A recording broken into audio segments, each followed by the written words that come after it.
Well, just a quick look at our universal carrier or Bren gun carrier or whatever it's called. Here we are, we've got some markings on. Don't even know if that's showing up. Don't even know if that's in focus. There we go. A little bit high, but I've managed to get it to stay on. And we've got the two markings at the front plus the weight there. I've not got any numbers because they fell apart, so I'll have to see if I can sort out some others. Apart from that, I'm on to embellishments, which I try to avoid because I do get carried away, and I do like just doing a standard model, really. Actually, I love embellishing, and you know. Anyway, so this one wasn't going well due to the fact that it's second hand and parts are missing, shall we say, and other parts have been half done and not particularly well. So I've ended up needing to give this some stuff. I've seen a lot of photographs of them with stuff all over the place, but mostly if there's a consistent thing, then it's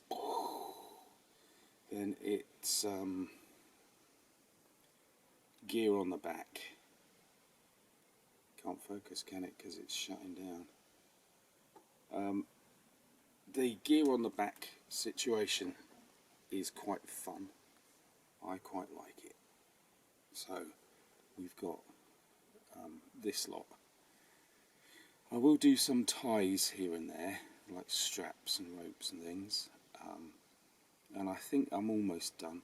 What I want to do is get something hanging off there, and then I think we will be pretty much, you know, vehicle embellishments done, and I'll get the men in.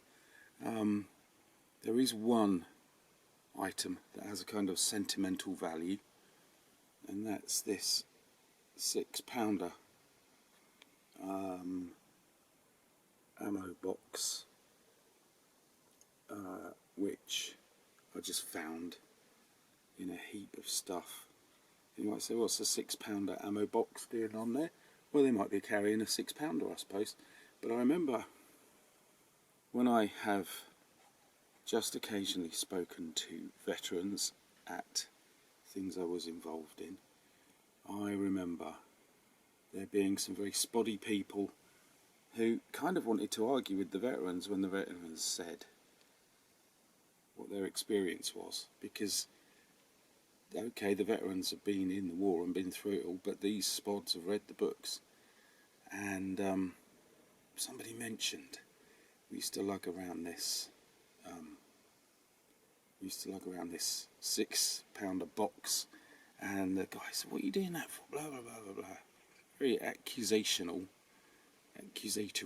and the veteran just looked at him, and he looked at some of the other veterans there, and he said, "Well, son, it was full of dirty mags."